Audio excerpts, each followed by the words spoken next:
Bienvenidos a esta octava emisión de Días Feriados. Hoy estamos en el stand de Guanajuato, el estado invitado, conmemorando el 40 aniversario luctuoso de Jorge Ibargüengoitia. Mi nombre es Gabriela Ardila y estoy con mi compañera Julieta García.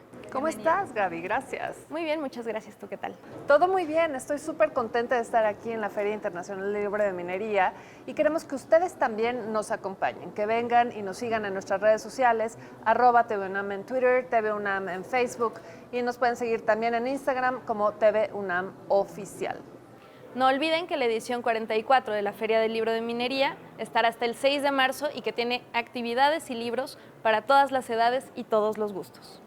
Y ahora vamos a una cápsula, la primera cápsula del día de hoy. Va a ser una cápsula con Valeria Gallo y está enmarcada en la 10ª jornada del cómic.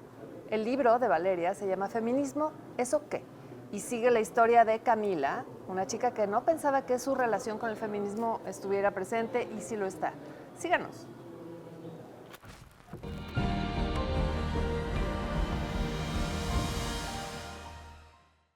Es un libro acerca de la historia de una niña que es ella, una preadolescente que se llama Camila, y a través de su historia se va topando con mujeres que la van ayudando a reflexionar acerca de ciertos temas que tienen que ver con el feminismo. Estas mujeres son en su mayoría escritoras, teóricas, activistas, que tienen mucho que ver con la historia del feminismo. No es que se le aparezcan como fantasma, pero sí de pronto de la nada está en su cama. Por ejemplo, un día no quiere ir a la escuela y de pronto en su cama está Sor Juana Inés de la Cruz y Malala y empiezan a platicar las tres. Entonces estas pláticas le van a ayudar a Camila a ir conformando una postura como más feminista de lo que ella creía. Ella al inicio dice, guácala, el feminismo me da mucha flojera, ya no hay para qué seguir hablando de eso. Y conforme pasa la historia se va dando cuenta de cosas que daba como por sentadas, pero que no sabía bien. Es más bien para reflexión, para que de ahí surja reflexión y surja curiosidad. No pretende tener una postura, ¿no? Es más bien, de hecho, inventé un personaje que es este gato, que es muy libre y dice lo que quiere, ¿no? Como para también que haya un contrapeso y que no sea como esto es lo que tienes que pensar acerca del feminismo, ¿no? Sino es ir hablando del tema. Yo tenía ganas de platicar acerca de la historia del feminismo en un libro dirigido a jóvenes, principalmente a chavitas adolescentes. No quería que fuera un libro de texto, un libro aburrido, y tampoco quería leccionar a nadie. Pensé que era más fácil que mi público empatizara con Camila que conmigo. Si yo hablaba desde la autobiografía, pues no tenía mucho sentido. Y por otro lado, yo quería presentar a estas escritoras, activistas, como nada más para que empiecen a conocer nombres, hechos, ¿no? Teorías. Al final del libro viene un glosario donde vienen pues algunos conceptos que podrían resultar un poco confusos, y después de cada capítulo viene una pequeñísima breve biografía de la mujer con la que habló Camila en ese capítulo. Yo creo que la literatura está hecha para quien la agarre y la haga propia. La lectura de imágenes se cree que es dirigida a público infantil y juvenil y no. Por otro lado, recuerdo mucho a una frase que dijo Toño Malpica, autor al que quiero muchísimo. Dijo, yo cuando estoy escribiendo para niños no estoy pensando que estoy escribiendo para niños, yo solo escribo. Y me pareció súper certero, ¿no? Entonces, sí creo que este libro puede ser para quien sea.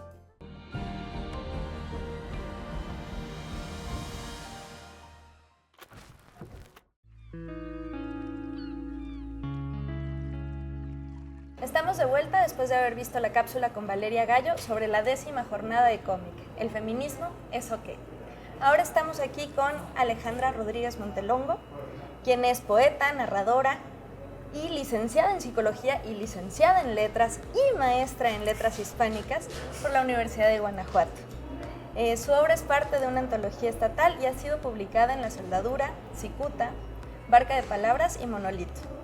Ha participado en diversos congresos y encuentros, como el 5º Encuentro Nacional de Escritores Jóvenes, Jesús Gardea. Actualmente es becaria del PECTA Zacatecas. Bienvenida, Alejandra, estamos aquí para hablar de los libros en los que has participado y también de los proyectos en los que participas. Muchísimas gracias. Oye, Alejandra, vamos a hacerte algunas preguntas que tienen que ver Claro. con tu labor de gestión, pero también de escritura. Hablábamos antes de estar en las cámaras de que te gusta mucho estudiar y que estás muy clavada en la literatura. Tienes 2 carreras, eso ya es notable de por sí.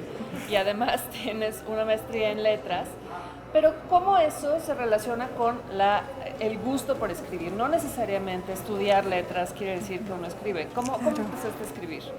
Empecé a escribir más o menos cuando estaba en la preparatoria o tal vez incluso antes. Creo que empecé a crear historias gracias a que tengo un hermano. A él era difícil, mandarlo a dormir.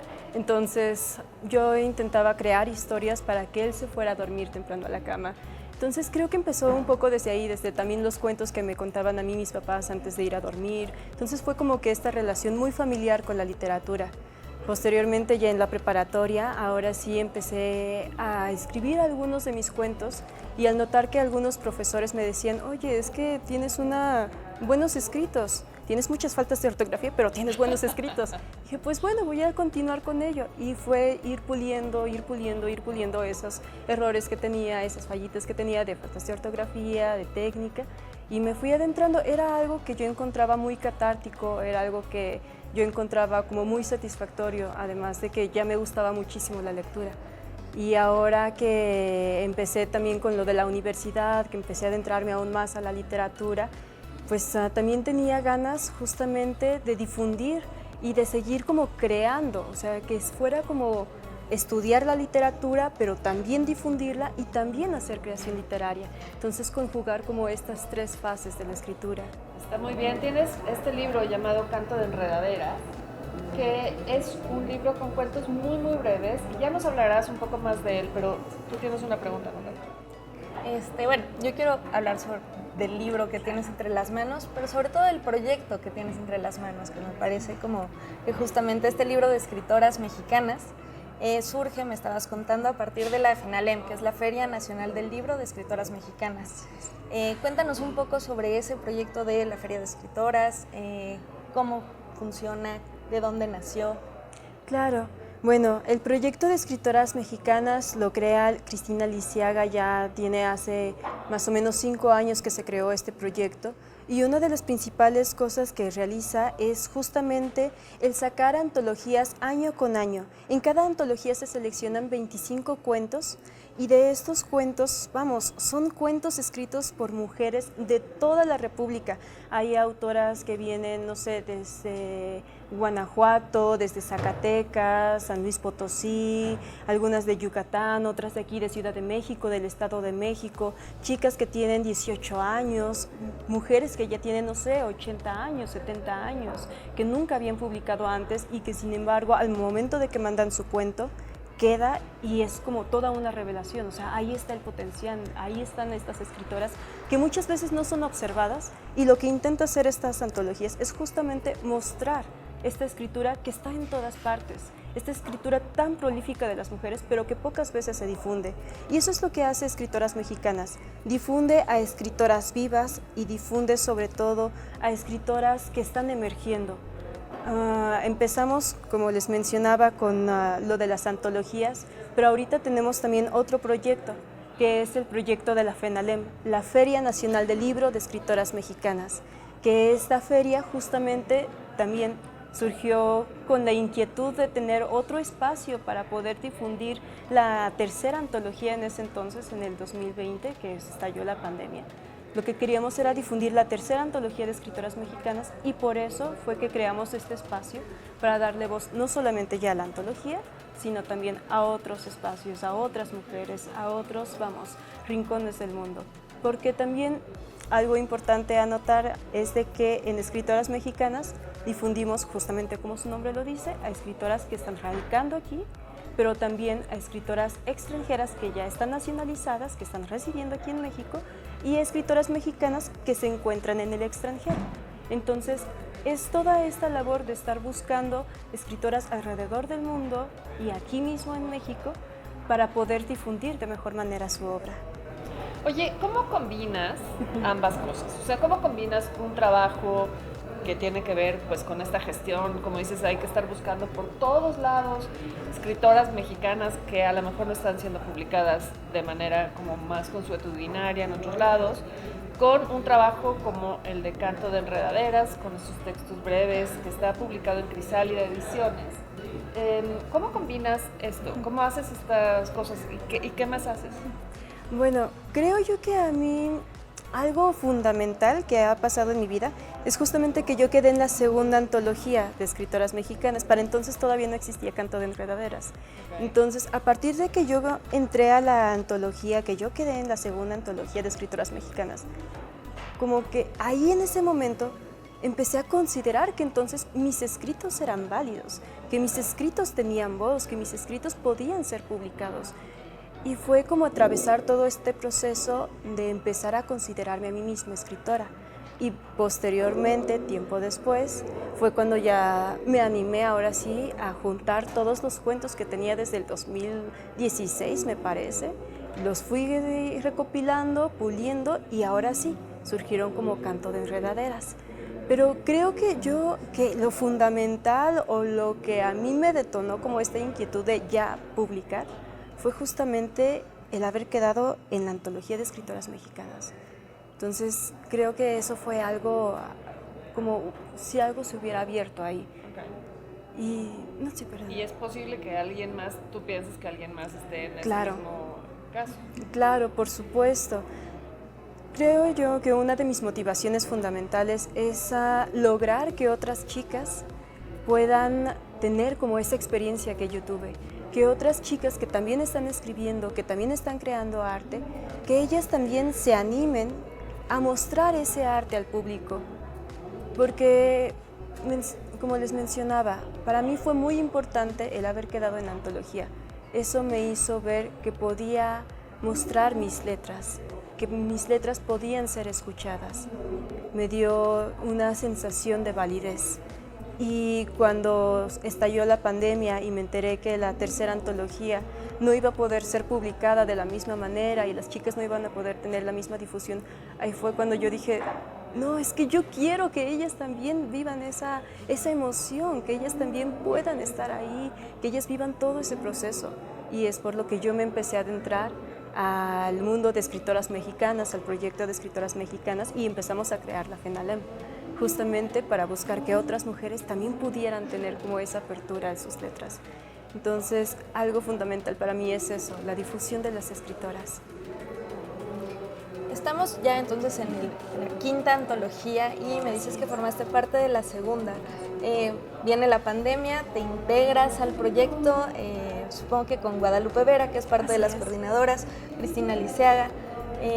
¿Cómo fue este acercamiento de decirles, yo quiero formar parte de este proyecto? A mí me parece fundamental que todo el mundo pueda formar parte de esto. ¿Y cómo te integraste tú? ¿Cuál fue como el camino por el que llegaste? Un tanto curioso, gracioso, no sé. Cristina Liceaga puso un comentario en las redes de que estaba muy triste porque ya la tercera antología no iba a tener como ese espacio, esa plataforma debido a la pandemia. Y varias chicas empezamos a escribirle, no, ¿sabes qué? Hay que formar nuestra propia feria, hay que hacer algo. Y entonces nos empezamos a juntar en un grupo de WhatsApp. Éramos alrededor de 16 chicas. No nos conocíamos entre nosotras. Éramos de distintas partes de la República, muy alejadas, en medio de la pandemia. Y así sin conocernos y con esa distancia empezamos a organizar la primera Feria Nacional del Libro de Escritoras Mexicanas, pero de forma virtual. Posteriormente, ya al segundo año, empezamos pues a convivir un poco más y fue hasta la tercera edición que ya por fin pudimos el conocernos de forma presencial. Ahora justamente fue la feria en el 2022 en Guanajuato. Guanajuato fue nuestro anfitrión y fue ahí cuando muchas de nosotras pudimos conocernos por primera vez. Entonces ha sido un proceso muy bello porque ha sido tender lazos con otras escritoras.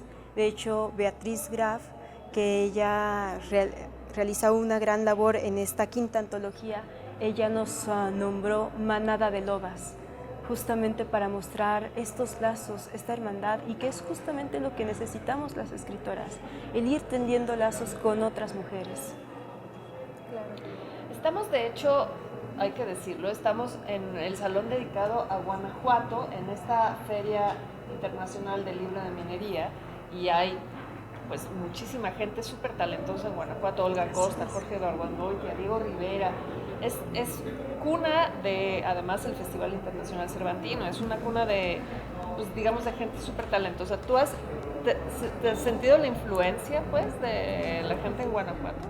Claro que sí, de la gente de Guanajuato y de la ciudad, porque la ciudad de Guanajuato es una maravilla arquitectónica, es una maravilla. De hecho, varias de las escritoras que han participado aquí, tanto en la antología como en el proyecto de escritoras mexicanas, son de ahí, de Guanajuato, y son mujeres que realmente inspiran. O sea, son mujeres muy aguerridas y que han hecho una gran labor. Por ejemplo, por decir un nombre, Camelia Rocío Moreno. Ella fue uno de los pilares fundamentales en la organización de la Feria Nacional del Libro de Escritoras Mexicanas del 2022, que fue justamente ahí en Guanajuato. Yo creo que sin Came no hubiéramos podido realizar la feria de esa manera. Y es justamente por esta tenacidad que a veces tienen los guanajuatenses. Y tú la sientes en ti. Así es. Te impulsa a seguir escribiendo y haciendo cosas. Claro, y es que es muy inspirador el ver, por ejemplo, a escritoras como Camelia, o conocer a escritores de ahí de Guanajuato. Yo estuve estudiando la maestría en la Universidad de Guanajuato y es justamente un ambiente muy bello en el que puedes conversar con otras personas que también les apasionan las letras. El conversar con mis maestros también me ha inspirado demasiado para buscar justamente seguir difundiendo la escritura de mujeres y seguir estudiando esa escritura. Por ello es que yo también me he adentrado mucho en la escritura de Amparo Dávila y de Adela Fernández, pero gracias, a todo ese apoyo de la Universidad de Guanajuato. Y nos contabas que por fin se pudieron conocer en Guanajuato. ¿Cómo mantienen como esta conexión entre, decías, son mujeres que o viven en otros países o viven en otros estados? ¿Han logrado mantener esa comunicación? ¿Han logrado como generar más proyectos juntas? ¿Cuáles son esos proyectos? ¿Dónde más podemos encontrarlas para conocer también la obra de ellas, además de la tuya? Claro que sí. Pues nos pueden encontrar en redes sociales como Escritoras MX, así estamos en Facebook, en Instagram y en Twitter. Escritoras MX, también tenemos la página de internet, es escritoras.mx. Ahí pueden encontrar, de hecho, el catálogo de la tienda Fenalem y pueden revisar ahí alrededor de 200 obras escritas por mujeres que nosotras se las podemos enviar directamente hasta sus casas. Otro proyecto que tenemos, aparte de ese de la tienda Fenalem, es justamente ahorita la organización de la Fenalem que va a ser en Chiapas, que va a ser en el mes de septiembre, del 6 al 9 de septiembre, en Tuxtla Gutiérrez y también en San Cristóbal de las Casas. Ya saben, están más que invitados, tienen que ir. Así es, y que ahorita está la convocatoria abierta, hay que mencionarlo. La convocatoria está abierta, se abrió el 21 de febrero, por ser el cumpleaños de Amparo Dávila, y se va a cerrar el 23 de abril. Tenemos esa convocatoria en la que pueden participar mandando sus antologías de cuentos, de poesía, novela, teatro, pero también de cómic, también, de los distintos formatos como se les ocurran, pueden enviárnoslos. No importa si ya son obras publicadas, que estén a punto de publicarse o que sea un manuscrito.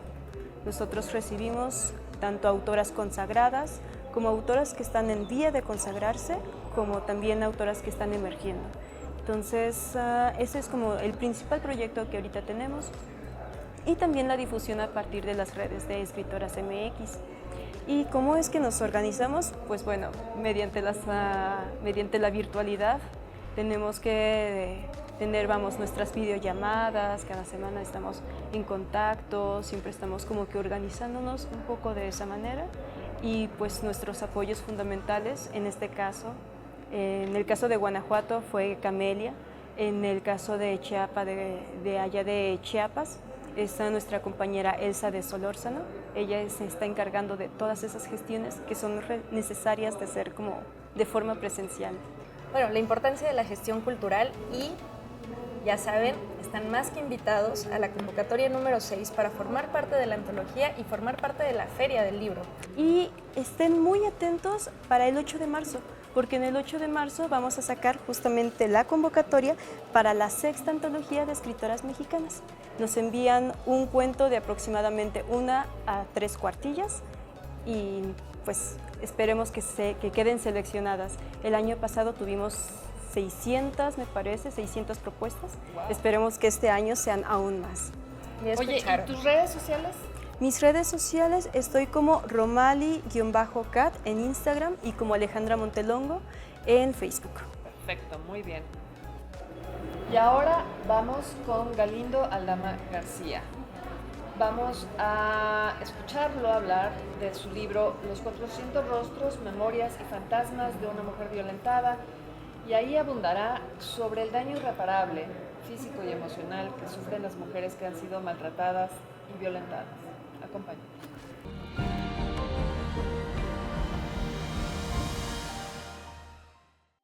Me dedico a la docencia, soy profesor normalista con 45 años de servicio en el Estado de México. La finalidad del título es un poco recuperar, digamos, un número mágico que para la cultura prehispánica de Texcoco significa el número 400. Concretamente los texcocanos consideraban al 400 como un número mágico, como un número infinito.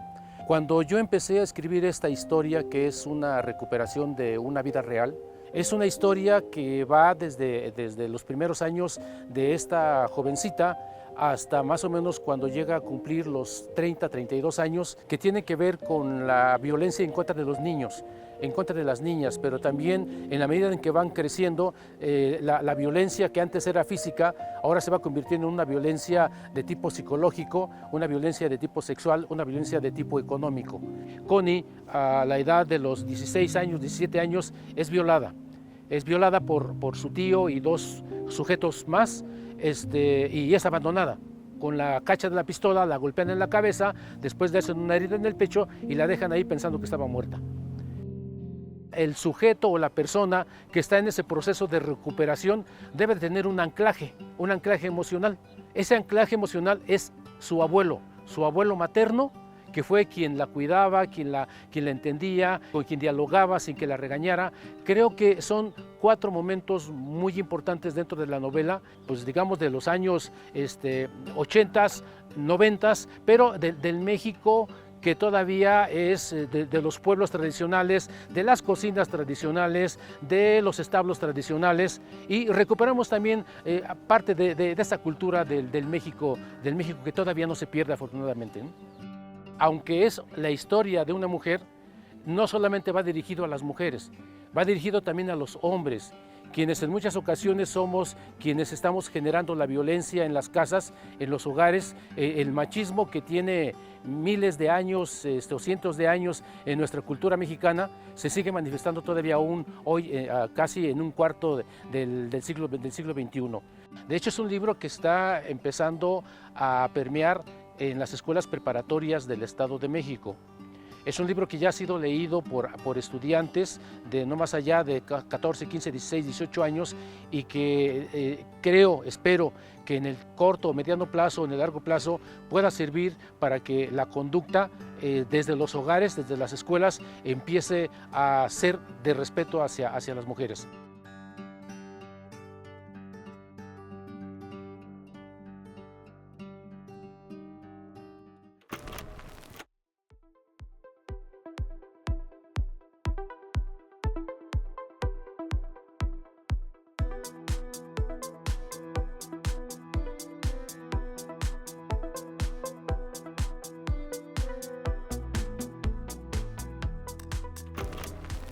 Acabamos de ver a Galindo Aldama hablando sobre su libro Los 400 rostros, memorias y fantasmas de una mujer violentada. Un tema no solamente urgente, sino también muy importante.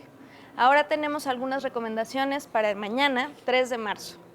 Empezamos con que a las 4 de la tarde podremos celebrar el nacimiento de Dolores Castro, con el recital de poesía en voz del primer actor, Gastón Melo.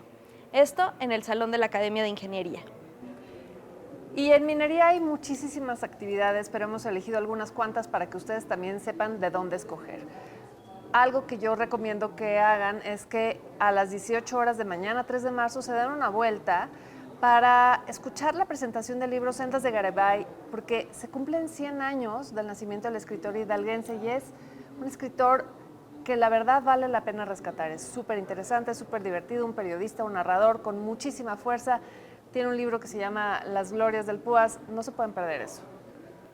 Y bueno, el salón de firmas estará de manteles blancos porque celebraremos el cumpleaños 70 de Héctor Perea. Y qué mejor manera de celebrar su cumpleaños que presentando su libro Trazos en Escorzo, bajo el sello de la Dirección de Publicaciones de la UNAM. Y además hay una actividad muy interesante, es un recital de la poesía de Wisława Szymborska. A todos nos gusta Wisława Szymborska y estará en voz del primer actor Gastón Melo mañana 3 de marzo a las 3 de la tarde. Y esto es una feria del libro, así es que hay muchísimos libros y queremos que vayan, los busquen, los compren y los lean. Una de las visitas que recomiendo yo que tengan es al stand de Almadía, que es una editorial que cumple 15 años y es una editorial independiente que ha publicado desde grandes consagrados como Margot Glantz hasta jóvenes que apenas son conocidos y vale muchísimo la pena. Sus portadas son interesantes, todos los libros que tienen valen muchísimo, en serio, de verdad, la pena. Hablando justamente de Almadía, yo les recomiendo mucho que busquen Yo maté un perro en Rumanía, de Claudia Ulloa. Es un libro que habla sobre la relación que existe entre Latinoamérica y Europa y también sobre las relaciones de clase y género. Y a mí me gustaría que leyeran La compulsión autobiográfica del escritor César Tejeda. Está publicado por Alacraña y la UANL. Es un libro increíble. ¿Por qué contar su propia historia? ¿Por qué contar la propia historia? Y ahí está de una manera muy bien planteada. Son ensayos, es algo muy loco, una narrativa padrísima. Ciertamente es un libro que tienen que leer, pero no nos podemos ir sin hablar un poquito de poesía. Mi recomendación es que busquen La historia de la leche, de Mónica Ojeda. Yo sé que la conocen como novelista, pero no pueden perderse este poemario que habla sobre los orígenes, la relación con el padre y con la madre y el fratricidio. Y también busquemos autores mexicanos. Tenemos a Orlando Mondragón con el libro Cuadernos de Patología Humana, que es un recorrido por el diario de un médico a partir de la voz de un poeta. Y esto no se acaba hasta el 6. La Feria del Libro de Minería sigue hasta el 6 de marzo y queremos que vengan, que nos visiten, que nos sigan en nuestras redes sociales. Les agradecemos muchísimo que nos hayan acompañado. Hasta la próxima.